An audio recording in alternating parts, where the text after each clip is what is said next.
Solo na may mazat ho. Kumay pulaw di pinay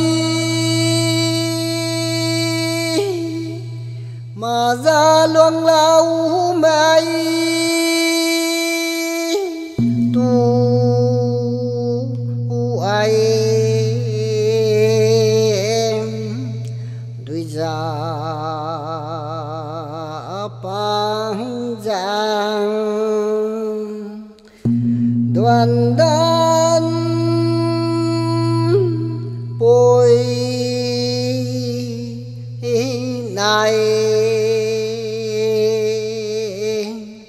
nàng cài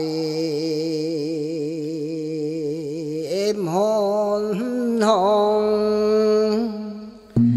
rồi đu quán cao loài mu gai quán cao tí can lấy thay mô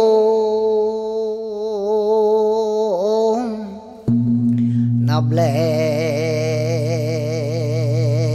gang lau mai luang lau mây tu ai các khổ bùi lan lấy cả khen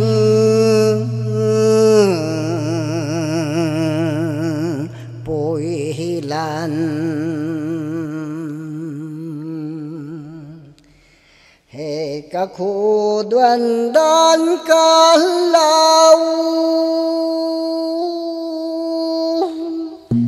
đoàn đan bùi khang tay mô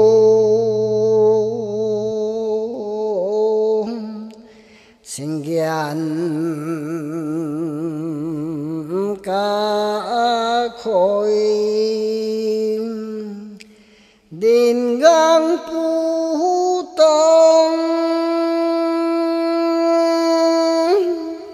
mà ra nào thô tao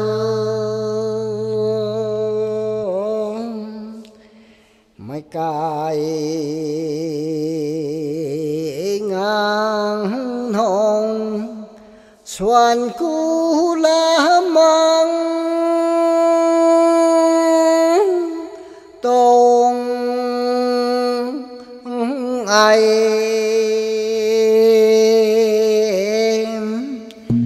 nang cài ngang hồng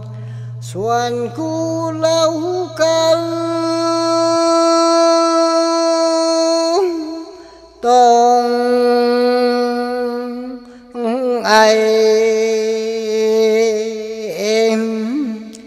mà dạ lê loang lao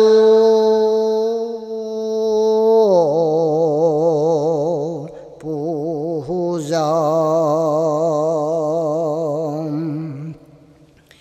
hè mây la u sáng ngang kumai pu lão sang sầu